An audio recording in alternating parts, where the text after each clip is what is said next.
You're on.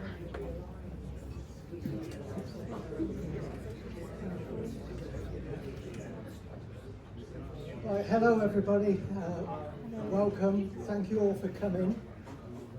My name's Colin Maisie. I was appointed to the committee last summer with the role of organising these events in the south of the county. So this is my first event, so I'd welcome any feedback, good or bad. I should say at this point a thank you to Gordon, wherever Gordon is.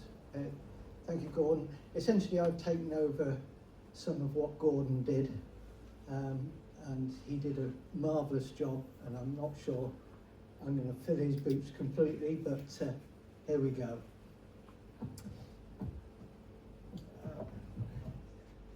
Do we have any new members here today? Oh, good. Welcome, welcome. Hope you find it all very useful. Okay, this is also our first open meeting of 2025, and the first open meeting we've held in Worcester, and in particular at this venue. So I should say a big thank you to Worcestershire County Cricket Club and their staff. They made us very welcome. Hope you enjoy the facilities. I should say, in the case of an emergency, way out is the way you came in, but instead of turning left for the lift, there's stairs on the right and then straight down. Some of you might come up the stairs anyway. Hopefully we won't need to worry about that. Okay, we're running a raffle. There's a few prizes at the back. If you haven't bought a raffle ticket yet, then shout up and I'm sure we'll sell you some. We'll do the raffle towards the end. So thanks to those who were kind enough to donate a raffle prize or two.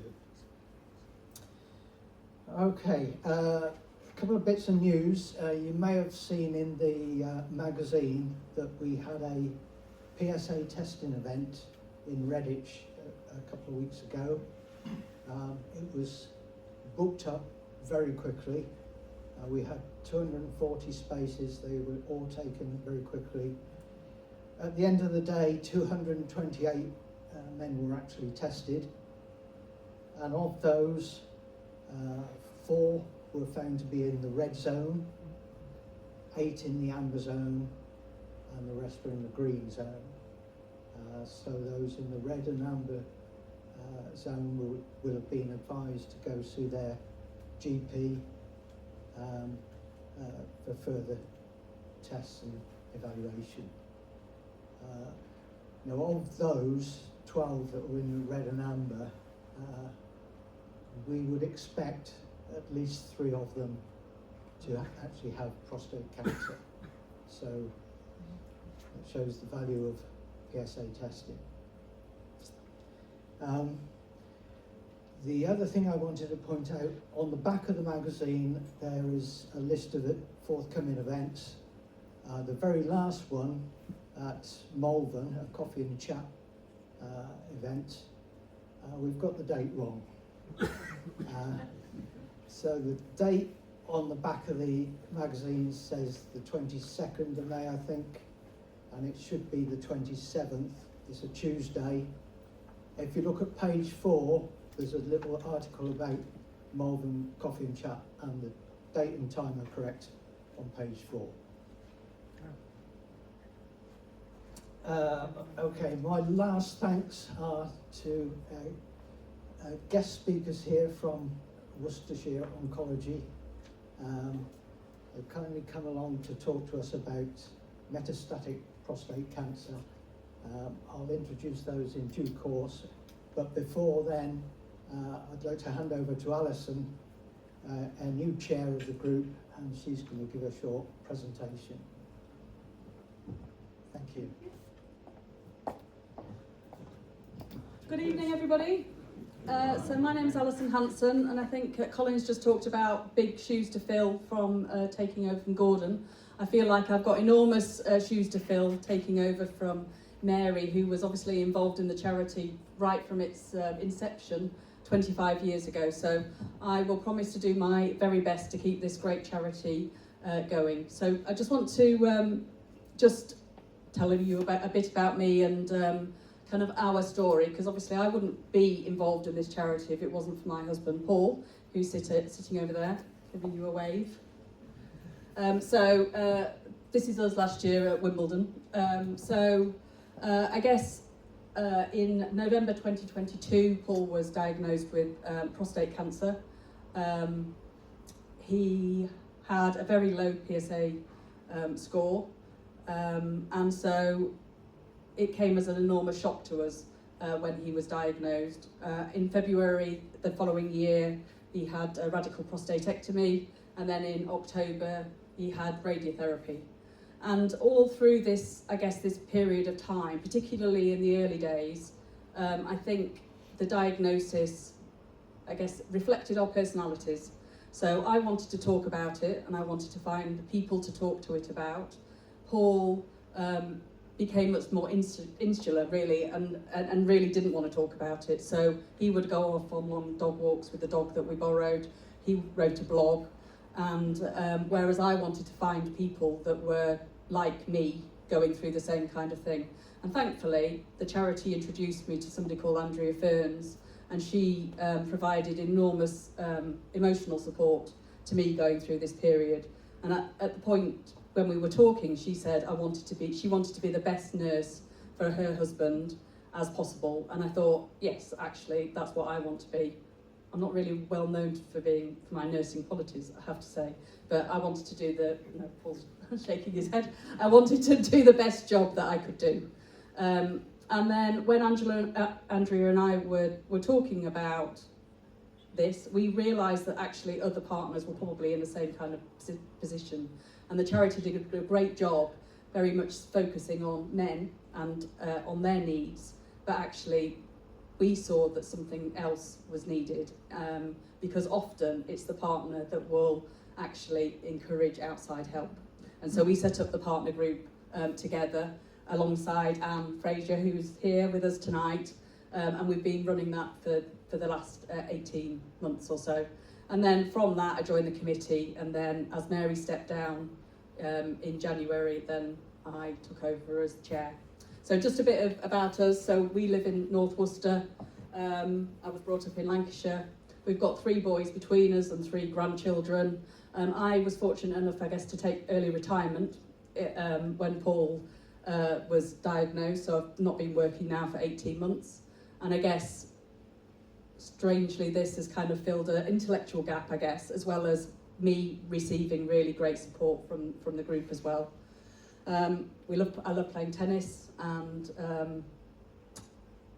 so I guess that's us really in a nutshell. Next slide. So what are we about? We're really about supporting, educating and empowering people affected by prostate cancer. So we really wanted to just make sure that we'd written down what our aim and objective was. And within that, our main focus is about supporting men and their families affected by prostate cancer. So through events like this, but also through the coffee and chats that we've got, through one-to-one conversations when people ask for help through the website, through coaching that we're now starting to do. And then educating, obviously, through events like this, where we're very fortunate to have our oncology team join us to really spread the knowledge and just help people understand a bit more about the treatment paths that they could receive. And then empowering people to take ownership of their condition. And then one of the things that we're now involved with is a trial that Movember are doing about one-to-one coaching and helping people really think through some of the treatment options they're going through and to avoid something called treatment regret, because treatment regret apparently is quite a big issue among this population. And then public awareness. So for example, we were in a medical centre in Redditch on Friday, raising awareness of prostate cancer, giving out leaflets, handing out the risk checkers that we think are really useful that Prostate Cancer UK provide to us. And then PSA testing events. So Colin mentioned the event in Redditch, and then we've also got ones in around Pershore area and Kidderminster also booked. So we've got lots of events on that are taking place to really provide support to people, however they want that support. That's the important thing, because everybody's different. Everybody needs some slightly different support, and so that's the opportunity for us. But it's also the thing that we need to really focus on getting right, is being very flexible in terms of the support that we provide. Okay, so we always ask for help, don't we? So we're always looking for volunteers to help organise events, because events like this take quite a lot of organising, and we've got a really good band of very loyal volunteers. So Phil at the back, Tim helps us out as well. Obviously all the committee helps us out too. But if you are interested in volunteering with us and you're able to commit just a bit of time to help us, it could be delivering posters, it could be welcoming people as they come to an event like this, it could be befriending people. You know, we're after lots and lots of people. So if you're interested, please call me at the end and I'll take your details.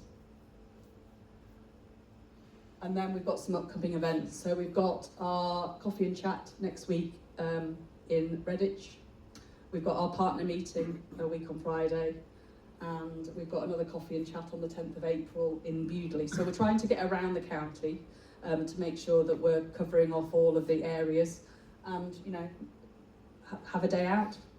Have a day out in Redditch. Very nice. Okay, right. I think I'm going to. Oh no, I'm going to hand over to Phil. Thank you. Thanks a lot. Thank you. I've been asked just to flag up this event, but before I do that, I've just got to say that I put a nice little slide here together, but John Barrett, who some of you may already know, and he's waving there, he is the man that is the architect behind this day. So he's spoken to Joe Tromans at Worcestershire Cricket Club, he's spoken to Worcester Male Choir, and he's linked in with Ron Headley. Now, Ron Headley used to, what he did was he started doing a walk, and he used to go around a cricket ground, and then he started to go around more cricket grounds, and he's raising money for prostate cancer. And they did one in Worcestershire, I think it was in 21, John gives me a nod, 22, and we're doing another one this year. So it's just a case of highlighting it for your diary if you're interested in cricket. 17th of August here, it's a 50-over game against Gloucestershire in the, I think it's the Metrobank Cup. And the idea really is we're going to assemble about 9:30 at the through the Premier Inn car park, and then at the back, with everybody getting all their free T-shirts and hats from Ron Headley, and then going onto the pitch for some photos, and then about 10:30 going for a walk just along the towpath, back along Diglas tow bridge or dock or lock, and then back, and then hopefully back for the start of the game. Worcester Male Voice Choir, I think Graham Heath, who's the main man there, they're going to do a set during the swap over of inningses, and also we're going through the Graham Fulford Charitable Trust a PSA testing event, which men who want to come along to be tested, because it's here at Worcestershire, for this item they would have to pay for their test. But the beauty about it is, not only for the PSA testing, if they were to come along and pay I think it's £26, they get free ticket to the game. And if you wanted to come for the walk, you also get free parking and a free ticket to the game as well. So it's really a case of just, again, spreading the word. If you wanted to come along, then brilliant. It's something just to pop in your diary now. If you're interested, come and see me afterwards, or just drop me an email with your car details, your registration, and your contact details by the 30th of July. Now, we are going to pop this in the magazine in June, but of course it's just a case of just being aware that this is up and coming if you're interested in cricket. So I'm not too sure many people know who Bob is, does everyone know who Bob is? The fund also, if you weren't aware, is heavily focused with his widow, Lauren Clark, and his daughter, Katie. Both lovely people. It was an interesting time, I think it was last year at the test match against the West Indies. I was talking to both Lauren and Katie, and Bob's first wife was also there. So it was really interesting that the whole family, regardless of the scenario, are there supporting the event. So again, it's just to be aware that we're doing that as well. All right, thanks very much for your time.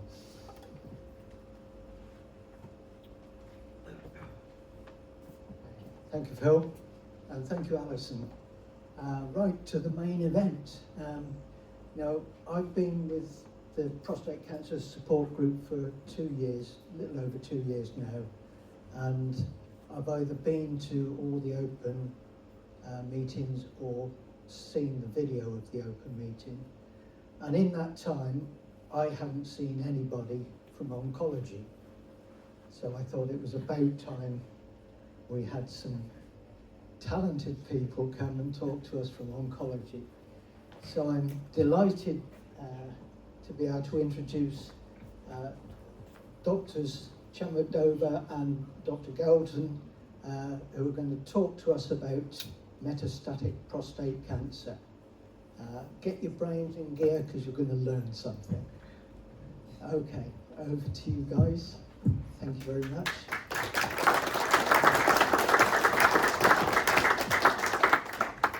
Hi, as we introduced, not the biggest fan of the microphone, just makes it weird. Anyway, if you can't hear me, I'll try and speak into the microphone. Obviously, we're tonight's entertainment. Please feel free to zone out if you like it, because it kind of might get dry, might get complex, but at least the slides are pretty. At least we tried. So we'll start off with the generics, then we'll discuss some imaging, I'll discuss the drug therapies, Jonah will discuss some radiotherapy, and then we'll all happily go home. And also we have Dr. Capaldi hiding somewhere to take questions if we just stand here, usually not knowing what to say. Okay. So I think when giving talks about things, I don't know what everyone in the room is aware, but I think we'll start off from the very basics. So in terms of what is metastatic prostate cancer? So metastatic prostate cancer is cancer arising from the prostate, which is a walnut-sized organ that sits below the bladder in men. It's made up of a variety of different tissues, but mainly made up of connective tissues, glands, and muscles. Can people hear me at the back? No. Is that a bit better? Yeah. So the prostate is a walnut-sized organ that sits below the bladder in men, made up of different types of tissues. So it's made up of glands, it's made of connective tissue, and it's also made up of muscle. And cancer is when abnormal cells divide uncontrollably. And prostate cancer is cancer originating from prostate tissue. In prostate cancer, it tends to derive from the glandular tissues. So that's one part of the tissues that make up the prostate. And that's where we get the term adenocarcinoma from. So that is our medical way of saying that's cancer deriving from the gland. And metastasis is just the spread of cancer outside the site of where it originally is. So it's cancer outside of the prostate that originated from there. And so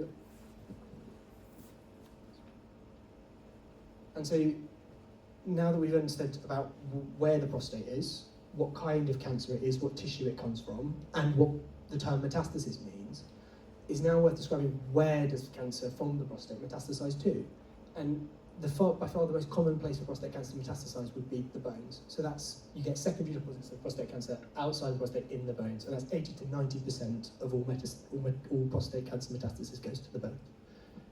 It can also go to the local or far away lymph nodes, and very rarely it can go to the liver and the lungs. But for the vast majority of the talk, we'll talk about what it looks like when prostate cancer goes to the bones and the different treatments we have for managing it when it's there. And this process happens through kind of 3 key stages. So the first stage is we have dissemination, in which the cancer leaves the original tumour site through lots of inflammatory chemicals, lack of oxygen, to the specific cancer site. These all increase inflammation within the site and lead to the dissemination of cancer from this specific area to then seeding, which is where the process where a single cell will bind into the different site of metastasis. This is where a single prostate cancer cell binds to the bones. And then there we finally get the process of proliferation, which is where this cancer cell evades the immune system that's trying to destroy it and builds into become a secondary tumour. So that's a secondary tumour outside of where it was originally. Okay, so how can we tell where it is going? So we have quite a lot of smart imaging techniques to pick it up, to see where it's going, and whether we can do anything about it. So the first one is this imaging modality is called a PET scan. So it's a technique where you inject a tracer, which allows us to trace up any active tissue, superactive tissues in the body. It's because of the glucose uptake. So in this one, we can see that there is a small node in the pelvic area. I'm not sure if I can point it towards it, but yeah. I should have probably pointed, but it's gone there. So this is one of the imaging modalities. Again, we're going to the same one, but a different view. Here you can say that the metastasis has spread to the bone. So the whole white bits you can see on both parts, including the vertebrae, are bones. And the bright orange dot is a site of metastasis on the scan. The other bit is a colon with increased uptake, which can be also normal.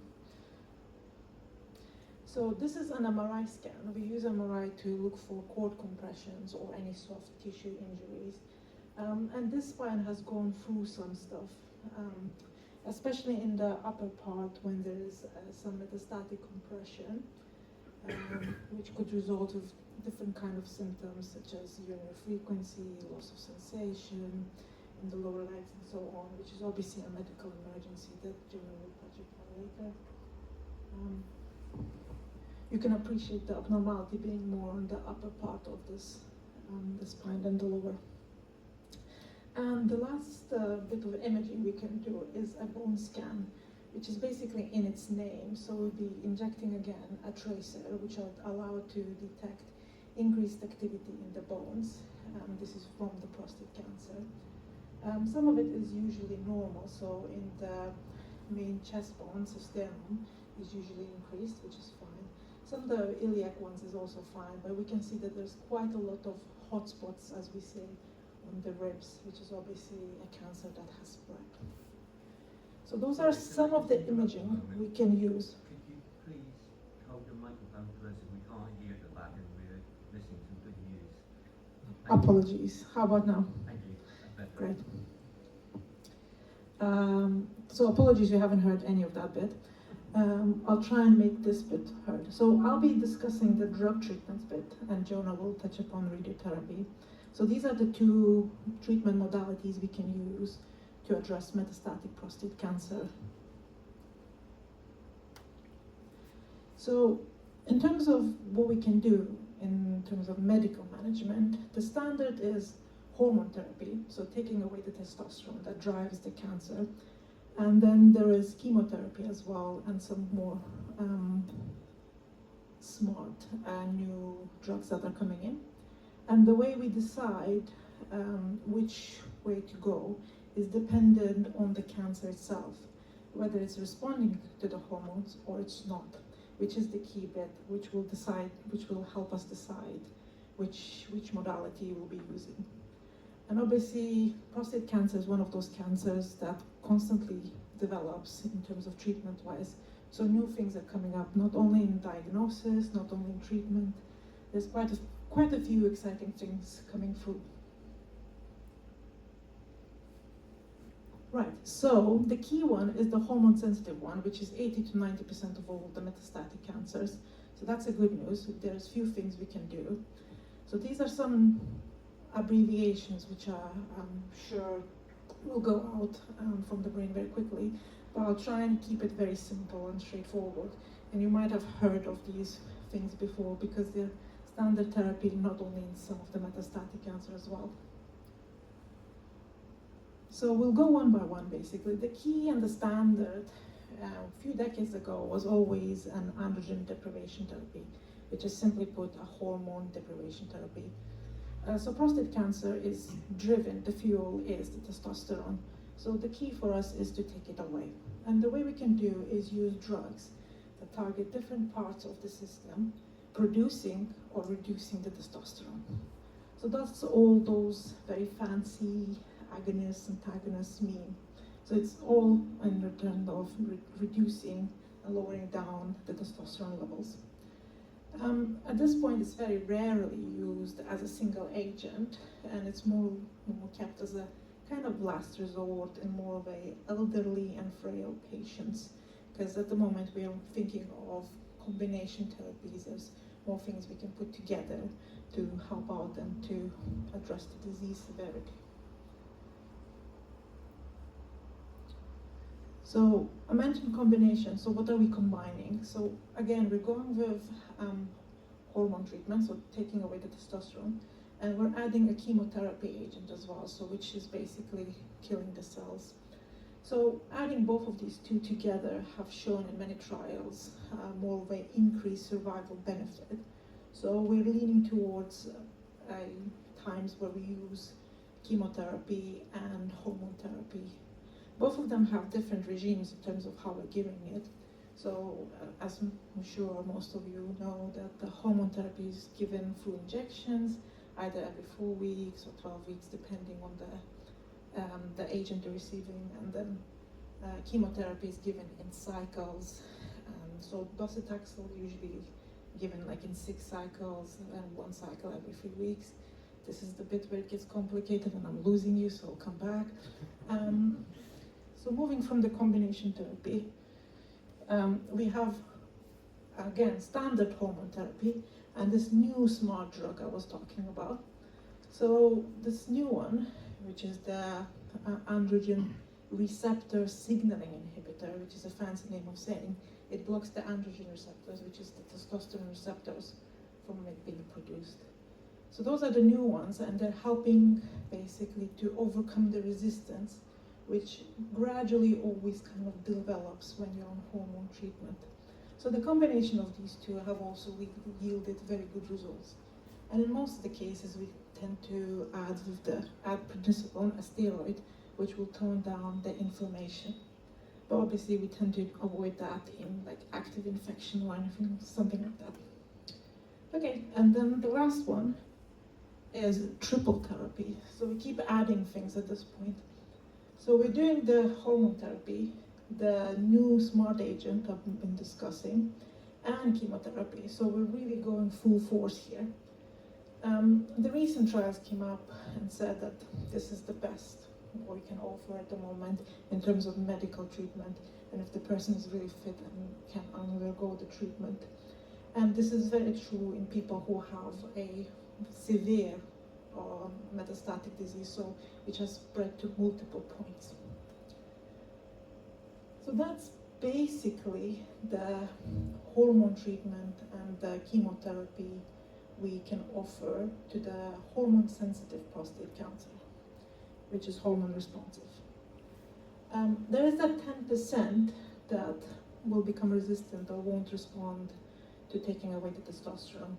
So what we can do then is, again, we're going with our chemotherapy, again, those parts of the combination therapies I've been mentioning, those smart new agents, again, prednisolone, and as I said, new molecular therapies are coming up, which are quite complex, so I won't go into them, but you can always talk with Dr. Capaldi about them if you really want to. I'm sure she will love that. And what if we already had chemotherapy? What if the docetaxel hasn't worked? Well, we have another chemotherapy agent. We keep on adding them. And that obviously has shown, again, a good survival benefit. It works the same way as the docetaxel, but has a better side effect profile. So again, it's a nicer agent as well. And again, we can add some prednisolone to this mix. So that's basically the two types, the two types of the metastatic prostate cancer. which is either hormone responsive or it isn't. If it's hormone responsive, so we can take away the testosterone, we add chemotherapy. If it is resistant to the hormones, we can't really do anything, there's no point. So we would go with our chemotherapy and more smart agents. Just this is to put it in a nutshell. And another question you would obviously have before we move on to radiotherapy is how can we know if it's working? So we can do the PSA testing. So PSA will allow us to see if it's stable, if it's going down, which is obviously a good marker, so something is going the right way. And we obviously will do those fancy scans I showed up in regular intervals to see if it is responding or not, which is again a good marker. But I think that's more than enough from my bit. I hope I still have you for Jonah's segment. So let's finish up on talking a little bit about what role radiotherapy has when managing metastatic prostate cancer. And I think radiotherapy is the process of using radiation to kill cancer cells. And we do this through damaging the DNA, and we're stopping mitosis and meiosis, which is just the medical word of saying replication and duplication of cells. And cancer cells have mutations that mean that they have lots of mitosis and meiosis in comparison to the normal cells in our bodies. And so by targeting these processes, we're more targeting the cancer cells. And there's two different types of radiotherapy. The first one is external radiotherapy, which is the one that I think most people think of when they think of radiotherapy. This is where we have a machine that gives high-dose X-rays through the skin and provides a targeted dose of radiation to a specific portion. There's also something called brachytherapy, which involves placing radioactive materials inside the body, whether that be as implants or in radioactive molecules, that then get absorbed in the body and release radioactive particles, whether that be alpha or beta particles, that then act in the same way to stop mitosis and meiosis and help kill cancer cells. And both of these have a role in metastatic prostate cancer. And often if people have had radiotherapy, it can often feel quite high-tech. But actually these processes have been going on for as long as we've known about radiation. Radiation was first used to kill cancer cells in 1896, when this gentleman at the bottom, Emil Grube, used X-rays to treat recurrent breast cancer. And in 1898, Marie Curie discovered uranium, and only 3 years later were they using this for brachytherapy for skin cancers. So this has been going on for a long time, and for context, penicillin was discovered in 1928. So we've been using radiation as part of cancer treatments before we've even been using antibiotics in the way that we would say that we would be doing to treat infections. And of course the process has changed quite a lot since Marie Curie. It starts off by doing this scan, which is your planning CT scan. This is a low resolution CT scan that allows us to see the structures. So we can see the bladder at the front, we can see the prostate in the middle, and the rectum at the bottom. Now, from this, we're able to mark out a dose, radius, and when you go to radiotherapy, it'll look like this. It'll have a big machine, and here's where we deliver the X-rays, and a bed with which to position. Now, it's very important that we match up the scan, your planning scan, to the radiotherapy machine, so that we're always giving the dose at the same, to the same point. And we do this using tattoos, and we also sometimes use moulds. So some people may have experienced that you've had a mould which you need to sit on in order to make sure that the positioning is always the same, because often it will require sometimes it may require multiple fractions. And so therefore, you want to keep people in the same position. And then we use this, which is lots of little sheets of lead. Now you can see the light in the middle and lots of the little sheets coming off. These are all of lead, and they fold and position themselves. This allows us to create very detailed radiotherapy plans. We can target very specific structures and avoid other structures that we don't want to hit. And this allows us to create these types of maps. And this essentially shows us, this is for a patient where we're targeting the prostate.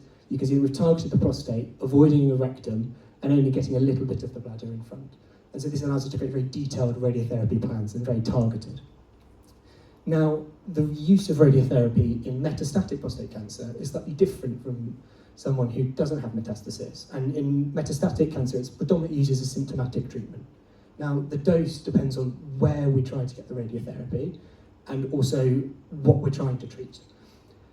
Radiotherapy can be used to shrink tumours, and it's useful if they're obstructing or invading nearby structures. And for example of this, which I think I'm going to talk about, is MSCC. And the other thing that it's really useful for is pain management. Metastatic spinal cord compression is an example of where a cancer in the bones is invading the spinal cord. And this is an emergency because it requires prompt treatment. The symptoms are back or neck pain, and it's associated with bladder or bowel dysfunction, and that can be either constipation or loose stools or going when you're not going when you didn't plan to. So it's not one or the other. It could be both. It could present as both. It doesn't necessarily need to present as a lack of or difficulty going. It can also present as sensory changes or losses such as numbness or tingling, and it can also present as weakness or loss of motor function and difficulty walking. And we diagnose this by an MRI. You can see in the diagram at the bottom, you can see the tumour there progressing into the spine, and this is what it looks like on an MRI scan. And you can see the tumour arising from the spine, compressing the spinal cord, preventing the neuron signalling coming up and down the spine. Now, this requires prompt management. The first thing we do is we do flat bed rest and log roll. The reason we do this is because we want to immobilise the spine. If someone has MSCC and they continue to use and walk on it, it increases the likelihood of there being long-term neuronal damage. So that's why initially we keep people flat and they stay in bed.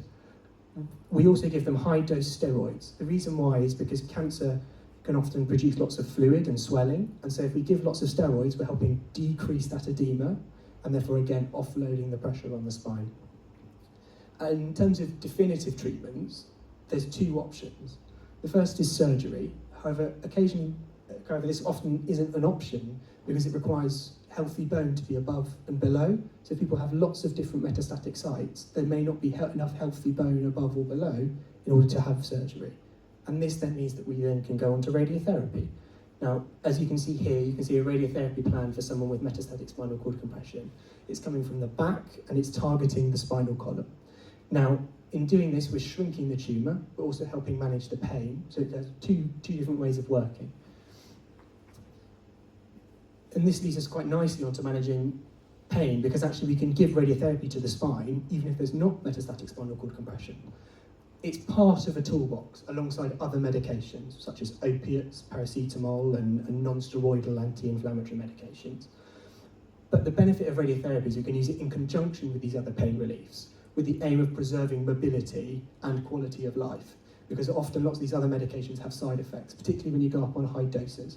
And so it's about limiting the nausea, limiting the drowsiness, these other side effects from having high doses of long-term analgesia. And it's effective. It's got a 50 to 85% response rate, and it can have as high as 1/3 having complete response. So it is an effective way of managing pain. However, unlike often medications, it can take a prolonged period of time to work. It can take up to 4 weeks often to work, and some studies say even longer. And the evidence that in the setting for pain, one sitting is as effective as having multiple sittings. Now, in oncology, one sitting is called a fraction. So having a single fraction at a high dose is similar in effectiveness to having multiple fractions at a low dose. But it's particularly good if you have a specific site which is causing problems. For example, if you have one level of the spine with a metastasis that's causing pain, we're able to target that very specifically with radiotherapy. And this is when this becomes particularly useful. However, as with any medical intervention, there are side effects. And side effects of radiotherapy are you can get locally to the skin, that could be redness, soreness. It can cause fatigue, particularly because you're increasing inflammation within the area, particularly initially, and that can cause fatigue. It can also cause damage to surrounding structures. Now, for example, if you're irradiating the prostate, it can cause blood in the urine and damage to the bladder, and it can also cause diarrhea and damage to the rectum. These are very common side effects. And it also has something called a radiation dose volume effect. So, for example, if we're giving radiotherapy to the spinal cord, 51 gray of radiation has under 1% likelihood of damaging the neurons in the spine. But as soon as you go up to 61 gray, it goes to under 10%. So it suddenly rises quite rapidly when you get to higher doses. And the final thing is worth talking about brachytherapy. So brachytherapy in metastatic prostate cancer, an example of this would be radium-223. It can be used in patients with prostate cancer with bone metastasis who have relapsed on hormones. This is often done after they've tried the chemotherapy agents. It is injected into the bloodstream, and it's done every 4 weeks, so there's a total of 6 injections. And the way that it works is it binds to the bones within the body and releases radioactive particles, alpha particles, that again inhibit the DNA and replication of the cells of the bone metastasis from prostate cancer. The evidence suggests that it's good for helping with bone pain. It decreases the risk of fractures, because that's a big risk if you have metastasis and cancer deposits in the bone. And it also has an improved survival benefit. And there are other options for this that aren't available on the NHS, such as Lutetium-117.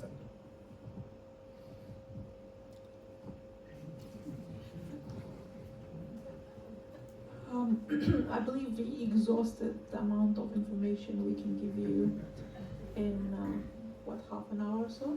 Hopefully that was understandable and useful. Oh yeah, we already have questions. Can I just ask, you were talking about abiraterone earlier on. Yes. I'm aware that abiraterone isn't licensed by NICE for at least the first use in England, where it is in Wales and Scotland. Is it something that you would give at that stage, but not just not at the first use? Did you get all that? So,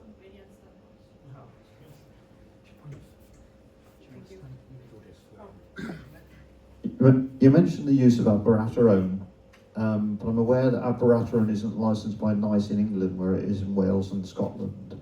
But maybe it's my understanding, is that just as a first treatment? In other words, you talked about abiraterone, but would that actually be used at the stage that you're talking about?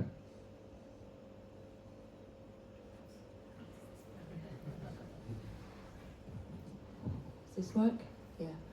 Do you mean in the hormone sensitive setting? Yeah, I think it was in the slide where it was talking about where it become hormone insensitive or become testosterone insensitive, if you like. Okay, so that means the hormone resistant setting. Yes. Yeah. So abiraterone is still available. We can use it in the hormone resistant setting. Yes, we can, but we can't use it in the hormone sensitive setting. Okay, all right, Yeah. that's cleared that up, thank you. Yeah. Is there any more? Because I'm here. Could I ask a follow-up question to that related to abiraterone, which I'm on, but as first-line treatment, so I don't get it on the NHS, and it costs £2,500 a month. There's been a story in the BBC in the last couple of weeks about NICE still saying it's not available, but the BBC have been running a story of a guy that they interviewed 18 months ago saying abiraterone costs £250 a month, and then in the BBC story they said it was now £77 a month. But I've looked at the NICE price list, and the cheapest is £1,900 a month, and the most expensive is like 3,100. So is your team aware of that? Because that just seems total nonsense that the BBC are talking about. Yeah, I have always thought it's been about £1,500, £2,000 a month, and that's what I've been led to believe. Yeah. The other thing which I don't think we maybe talked about is it is up there called olaparib. So olaparib is one of these newer agents. As you said, more of a molecular therapy. Now there are 2 ways we can give olaparib. Does anybody know about the BRCA testing? No, some of you do. So the BRCA testing, so the BRCA gene is a specific mutation that very, very few men actually have, but if we find that a man has the BRCA mutation, whether that's BRCA1 or BRCA2, we are allowed to give them olaparib. So even if you've gone through chemotherapy, abiraterone, enzalutamide, whatever it is, if you're BRCA positive, you can have olaparib on the NHS. Now I've been testing people for BRCA for the last 3 years, and I haven't found a single patient who's positive. The studies or the information that the drug people give us is that it should be 1 in 10 men. I don't see that in practice. So unfortunately, I'm not able to use olaparib in that setting. However, fairly recently we've had guidance that's come through for men who've just had the hormone, so that's either Prostate or Zoladex. So say they've been on it for years and they've started to become resistant to it. We are allowed to then give them abiraterone plus olaparib. Okay. In practice, the men that would be eligible for that are very few and far between.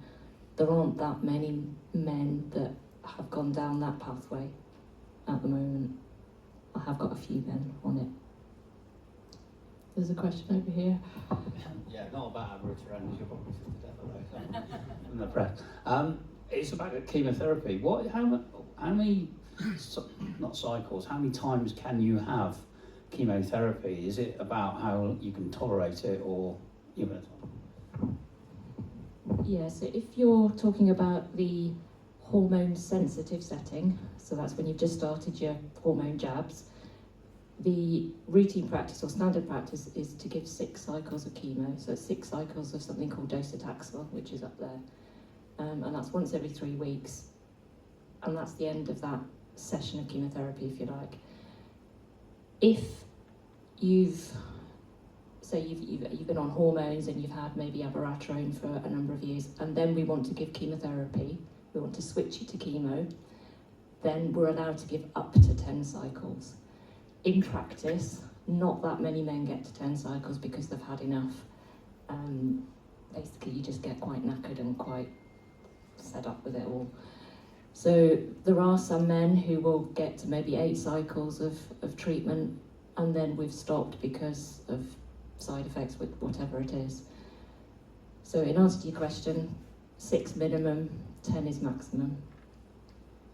And the same goes with cabazitaxel. So if you've had docetaxel already and we want to give you further chemotherapy, then we've got the option of cabazitaxel, which is again basically the same sort of drug. You get it every 3 weeks, and again we can go up to 10 cycles. Sorry, what is a cycle? Sorry, a cycle is 1 session, so when you come and have the drip, yeah.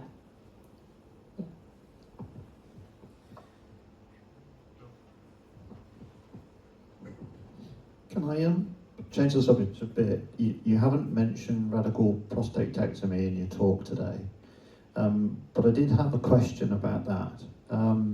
I had open surgery back in 2019, but I've heard now that it's only keyhole therapy operations that are being performed. But listening to Mr. McCarr back in 2019, he was adamant that open surgery, certainly in my case, was the best way forward and gave the best results. Can you explain the rationale now between going down the route of not performing open therapy, and is that the best medical route? I don't really want to say too much because a lot of this is political. Maybe you could read between the lines. Mr. McCarr is essentially an open surgeon, so he's been trained and has done 25 years worth of open prostatectomies.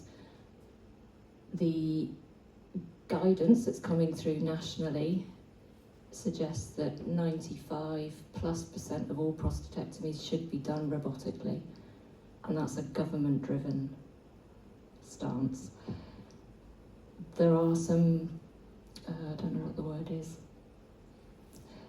investigations going on. Maybe not an investigation, but people are looking closely at what's happening within Worcestershire in terms of robotic versus open surgery, because historically we've always been more towards the open procedure rather than the robotic procedure.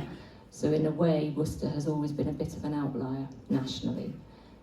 And of course, if someone's an outlier, people then start looking. So national teams have been looking into why that is. And I probably can't really say any more than that because it's not really my place. But basically, overall, nationally, if you went anywhere else in the country, you would get a robotic prostatectomy. Okay, thank you.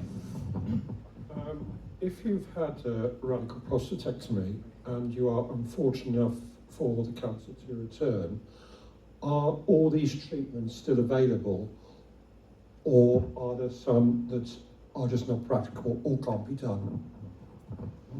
Yeah, so after a prostatectomy, if your PSA fails, so that means it goes back up again, because essentially after a prostatectomy it should be 0, shouldn't it? So if your PSA goes up, the first thing that usually happens is that we scan you, and whether that's the bone scan, the CT scan, or the PET scan, and it does depend on what those scans show. So if, unfortunately, we show that the cancer's spread, then yes, all of this stuff is available. If we show that the cancer hasn't spread and it's just within the prostate bed, then you've potentially got salvage radiotherapy as an option to try and mop up what is sitting there. There are some men who, for some reasons, don't want to have radiotherapy, and there are a few of them, or a few of you rather. Perhaps it's because you're a bit older and you don't want to go through all the treatment, or your bladder isn't brilliant after surgery and you're still a bit leaky, who don't want to go through radiotherapy. We could use hormone therapy. We could also use one of these newer drugs called darolutamide or apalutamide in combination with your hormone jabs. So that's when it's just confined to the prostate bed. So there are options, yeah, either way. Yeah. And what are the chances of it coming back? What sort of percentage? Yeah, so before we had PET scans, it was probably about 50-50 that salvage radiotherapy would work. And the reason it failed in 50% is because the cancer had already escaped before he'd even got to that point. So men were failing distantly rather than within the bit that got radiotherapy. I suspect now, because we've got PET scans, we're choosing men more carefully.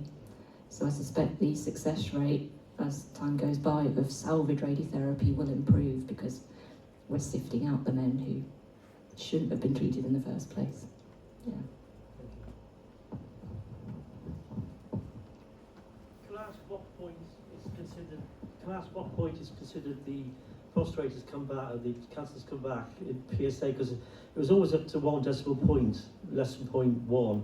It's gone now to 2 decimal points. So is there a level that it's actually come back, or is it's causing all sorts of problems? You only get 0.02, which is mine, you know? Yeah. Yes, it's the sensitive PSAs have caused a bit of a minefield, because a PSA of 0.02 in the old system it would be less than 0.1, wouldn't it? And we wouldn't have treated it. A PSA of 0.02, do we think that's clinically relevant or not? And I think, to be honest, certainly my practice is to keep measuring the PSA until you've got to a point where you think a scan is going to pick something up. So if you're talking about, with the other gentleman just now, with a PET scan after surgery, you probably aren't going to pick anything up until the PSA is about 0.2 or above. So anything below 0.2, even a PET scan may not show us anything. Is that a PSMA PET scan, not just a PET? They're different, aren't they? Yeah, that would be a PSMA, which is the most sensitive one we've got available. The old one was the choline PET scan, which are okay, but they're less sensitive. So we try and get PSMAs now if we can. The problem, as I'm sure some of you have been down to Cheltenham, the problem is I think we're only allowed 2 a month or something from Worcester, because the cohort unit in Cheltenham, they take patients from Hereford, Cheltenham, Gloucester, as far as Redditch and a bit further off towards kind of Studley way, I think, Ulster way rather. And if you think of all those people wanting PSMA PET scans, there's only limited capacity. So at the moment we're only allowed about 2 a month for Worcestershire, which isn't great, which means you're waiting for months. Hey, I don't know if you can hear me without the microphone. Changing the subject slightly, something just of general interest, certainly to me, if not anything else. What is the follow-up procedure once somebody has had the initial prostate cancer operation, whichever it would be? It kind of feels like it's slightly loose in terms of what should or shouldn't be happening and when not. Have I got a lump in my leg? Is that, I can't say the word, metastatic? Or is it just cramped? In general, you know, what should be the process after a year or whatever the period of time of follow-up from the initial start? Does that make sense? Yeah, I understand.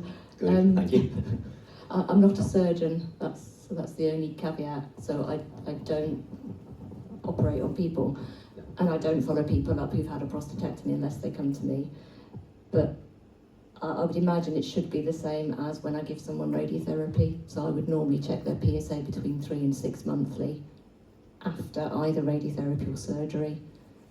If the PSA is going up unexpectedly, or the man has a symptom of something like a pain in the hip or pain in the back, that would prompt scans.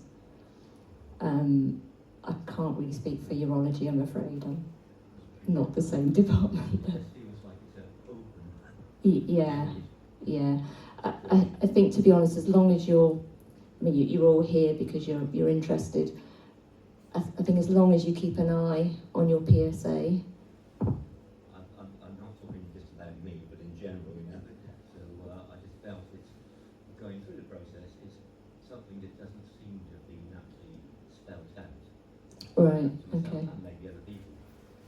Yeah, I don't know. I don't think that's the case in oncology, but possibly. I have been to you personally before, so I do know what you've been through. Yeah.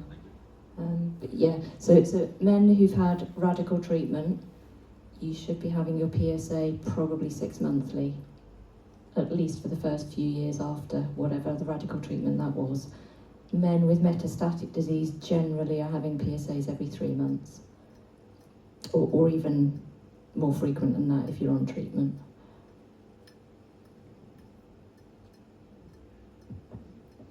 Just on PSA, so there's this huge national debate on whether PSA is an accurate way to find prostate cancer and all the rest of it, and PSA scores differ widely. And then once you're into treatment, we're dealing with 0.01 going to 0.02 and all that sort of. Is it because the treatment just completely changes the dynamic of that? Why does it suddenly become so sensitive when before it's so insensitive apparently? Yeah, I think the PSA is and testing thereof is a massive debate, isn't it? It's difficult. I think I generally say to men that it's useful initially as a guide as to whether you have or don't have prostate cancer. So if you go and have a PSA checked at your GP and it's high, you will be put through the process of biopsy, scans, etc. If you're then diagnosed with prostate cancer, the PSA within you as an individual is relatively good in terms of following your progress. So as an example, if a man's had a prostatectomy, the PSA should be 0. And that's kind of fairly easy to understand, isn't it? You don't have a prostate, it should be 0. If a man has radical radiotherapy and hormone therapy, the PSA may well go to 0 whilst you're on treatment, so whilst you're on the hormones. But when you come off your hormones, your PSA will naturally rise, and that's expected because your normal prostate tissue, see the normal gland, can start to regenerate, and that will produce PSA. So it's a little bit of a nuance in terms of what we expect the PSA to be after you've had something like radical radiotherapy. And that's partly why we continue to measure it. we would expect your PSA to go up to a certain number and perhaps stay there. Generally, if it's below 2, as in 2.0, that's generally okay. So a lot of men will be hovering around 1 point something years after radiotherapy, and that's fine. That doesn't mean that their cancer is back. It means that they've just got a normal bit of prostate tissue that's regrown. And that's difficult, and I think, to be honest, it comes with experience and having done it for so long. And it's also why I think the GPs find it difficult to monitor people, and I don't think it's fair to ask GPs to do that because they don't really know what they're looking for. The same scenario in a man who's got metastatic disease, it is useful up to a point.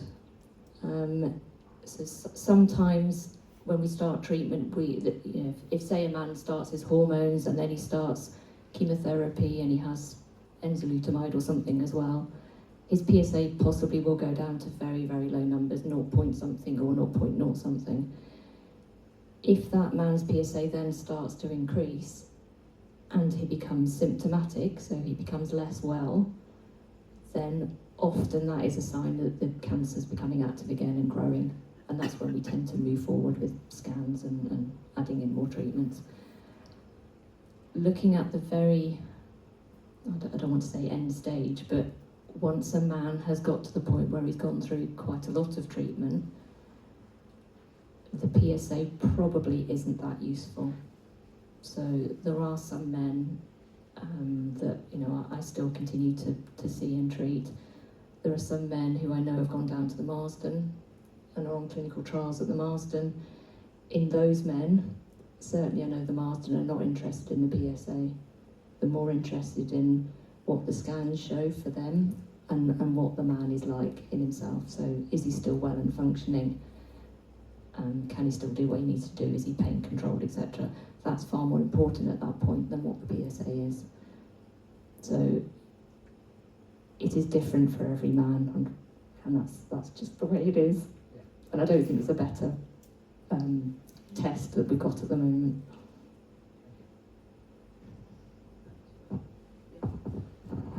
Thanks, Lisa. We haven't, I think, heard the word trials mentioned, Lisa. Perhaps is there any sort of interesting stuff on that you're involved in or we should look out for?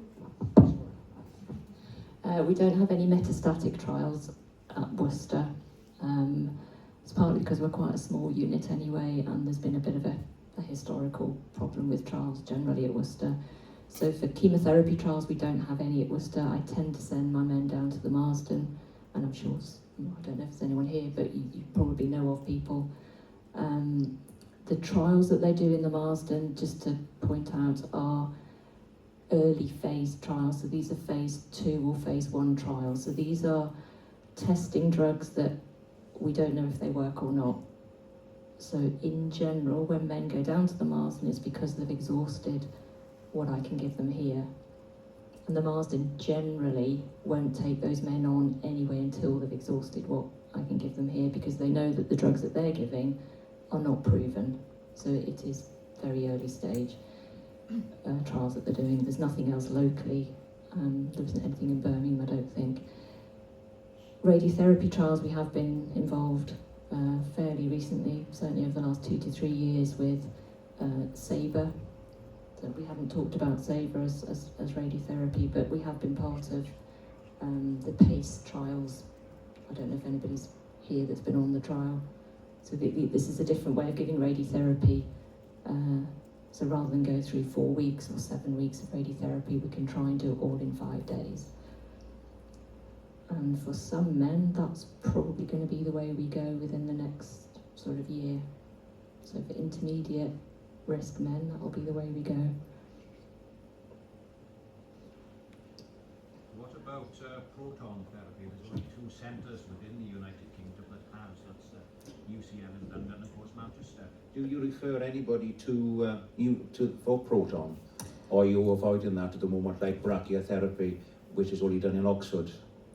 So proton therapy hasn't really taken off for prostate. There's no good clinical evidence that it's any better than standard radiotherapy, apart from the fact that it's a shorter time that you have treatment. I suspect, though, when we've got Sabre on board and we're treating men standardly to 5 days, I don't think so. Proton's going to be that helpful. Something happened, I think, in the UK with the Rutherford centres. I think they all closed. I'm not quite sure why. Brachytherapy, again, so I used to do brachytherapy in Cheltenham when I worked there. So this is putting seeds into the prostate, little iodine seeds. To be honest, it only really was useful for men with very, very low risk disease. And that means men that possibly could have gone on active surveillance. So men that didn't need treatment, really, and that's being upfront and honest about it. The other way of giving brachytherapy for prostate is to give something called high dose brachytherapy, which is where they stick needles in, and you lie there with needles stuck in your prostate, and then the radiation goes through. There is a centre, as you said, in Leeds. Oxford. There is one in Leeds as well. I have sent a few people. Again, if it was me or if it was my husband, to go through having wires put in my prostate and then still have to have normal radiotherapy anyway, which is what you have to do, I'd probably just go with the normal radiotherapy because there isn't much difference between the two. And certainly when we start treating men to 5 days of treatment, then I think brachytherapy might just die of death.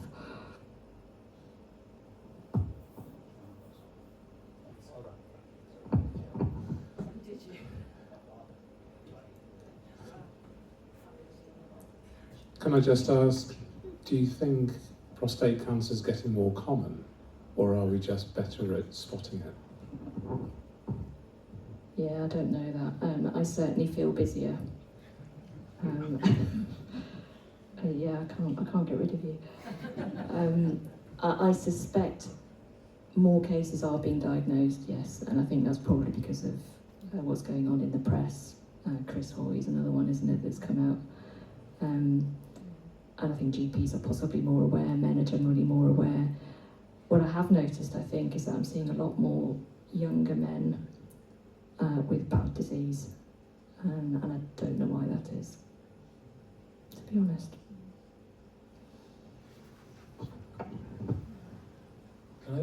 It's a little bit specific. My dad's got a PSA of 60, and it's gone up to 63 and then back down to 60. He's got comorbidities with his heart. He's got a frail heart, and they've told him no radical treatment because of his heart, and they're not going to do things like MRI scans because they're not going to do any treatment. So it's a little bit like a catch-22 thing. It's not in this area, it's in Lincolnshire. He's 85. From what I've read, there isn't a cut-off age where people say, you're this age and we're not going to treat you. Would you agree with that? Agree, it's more to do with fitness, yeah. Right. Has he had a bone scan? He had a bone scan last August when they first saw that his PSA was so high and it hadn't spread. Okay. And so what I'm not sure about is, do we push for another bone scan, or do we get them to tell us if the PSA goes significantly above 60 that he needs another bone scan? Which way around is it? When he had the bone scan, was his PSA 60? Yeah. Yeah. So I think the PSA of 63, if you repeat the bone scan, is not going to be positive suddenly. Right. So I'd suggest that if the PSA rises quickly, then yeah, that's the time to get a bone scan. Or if he develops a symptom, Right. then that's the time to get a bone scan. I agree, hormone therapy, as you know, it's not great. And particularly with a man with heart failure, Yeah. it's probably not great for his heart failure either. Okay. And we do have to be careful with hormones in terms of mental functions. So it can cause cognitive decline as well. Sure. So I think if he's asymptomatic, I agree, yeah, with what they're doing, yeah. If it's hovering around 60, 63 at the moment, so what would you expect it to go to before they say you could do with another bone scan? I think it depends also how quickly it goes up. So Right. if he has a PSA now of 60 and then in 3 months' time it's suddenly 90 Right. and he hasn't got a urine infection, then that might be the time to push. Okay. But if the next one in 3 months' time is 72 Yeah. and he's still okay, I probably wouldn't push at that point. Okay, thank you. That's been very helpful.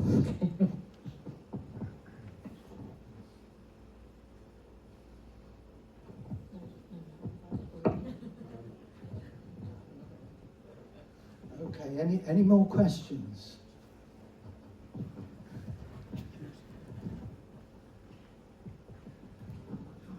If somebody's had radiotherapy after surgery that was only partly successful, if PSA starts to rise again, is it possible to have some more radiotherapy, or do you have to look at other options? I'm assuming the man in question's had radiotherapy to the prostate bed. Yes. Yeah. So we wouldn't be able to re-irradiate the same area because that area's had maximum dose. But if we scanned you, sorry, I'm saying you, if we scanned the man and he had something like you saw on those scans there with something in the bone or something in the lymph node, then yes, you can have SABR. Yeah.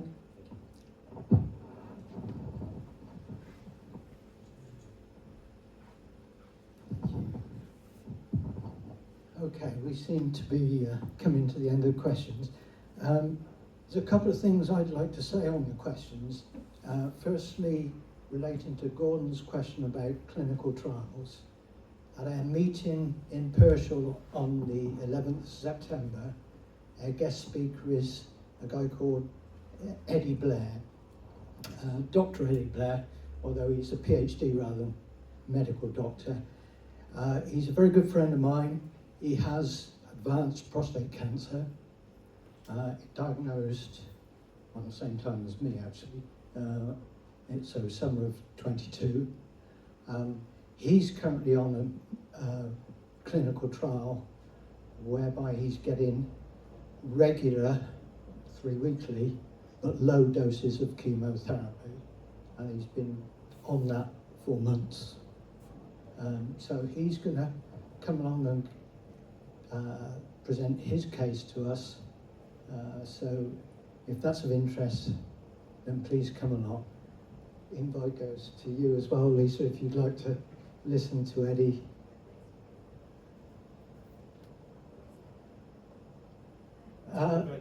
He's Cambridge, but he has been down to the Marsden as well. And then going back to what your PSA should be following a prostatectomy, let me tell you what mine is, because I think I'm not unusual. I had my prostatectomy in April 23. The first PSA test following that came in at 0.7. So Paul Rajaban said, go and have another test in a few weeks' time, and if it's raised, go for a PET scan. So a few weeks later, it was 1.8. Now, bearing in mind that I was originally diagnosed with a PSA of 13.2, went on bicalutamide to shrink it down, and immediately prior to the operation, it was 1.9. So now I was heading back to where it started from, it felt like. Since then, it's come down to 1.1, and then the very last one was 1.4. I'm tested every 3 months at the moment, and the current response from Paul Rajban is, in my case, if it goes above 2, then we'll look at another scan. My understanding is that although I've got a raised PSA, I've had 2 PET scans now, and they don't show anything that's treatable with radiotherapy or hormone therapy. You may have been involved in the MTT meeting discussing me. So I think when it comes to PSA testing, everybody's a different case, and everybody gets treated case by case. But the other thing I've learnt from this is that I feel that I need to be in control management-wise of my own treatment. So if anything's not happening when I think it should, I shout. I carefully keep records of my PSA. Well, they're up here, but they're also written down. So I would urge anybody to take control of their own treatment. Getting nods from Lisa Yeah, too. I would second that. We try to be very good, but we can't. We do make mistakes, and we can't possibly follow everybody as well as we'd like to, and that's just the constraints of working the NHS. So, you know, we do miss things, and that's human, isn't it? So we all miss a PSA reading that comes through. So keep an eye on it yourself, and just let us know if you've not had something as you should have had, whether that's an appointment or a PSA or a scan. Just let us know, because we're only human. Going back to that PET scan, when my PSA went up to 1.8, I did have to push very, very hard to get that. In actual fact, I paid for the PSA, for the PET scan. And if you're interested, it cost me £2,400. And that's the issue with capacity, isn't it? Yes. I was told that Worcestershire fund 5 PSA, PET scans a month. Yeah, that's if we can get them, so we'll fund it, but it's physically getting them done that's the issue. Just to let you know that we are pushing, so my senior, my clinical lead, is pushing for Worcester to have a PET scan in-house. We've been trying, so when I used to be clinical lead, whenever that was, 5 years ago or whatever, we were trying at that point to try and get a PSMA PET scanner on site. And you know what things are like with the powers that be, we just get batted back saying you can't have it, it's too expensive, etc., etc. But hopefully that will be coming at some point, which will be brilliant for us. That would be good news. Okay, well, it remains for me then to say thank you to our guest speakers. Thank you very much for coming and putting the time in. And thank you to Lisa for fielding all the questions. I hope you come back and see us soon. I'll come back and see you. I'll see you often enough. Can't get away from you. Well, you haven't seen me yet. So. No, not yet, but I have now. I've clocked you. Okay, can we have a round of applause?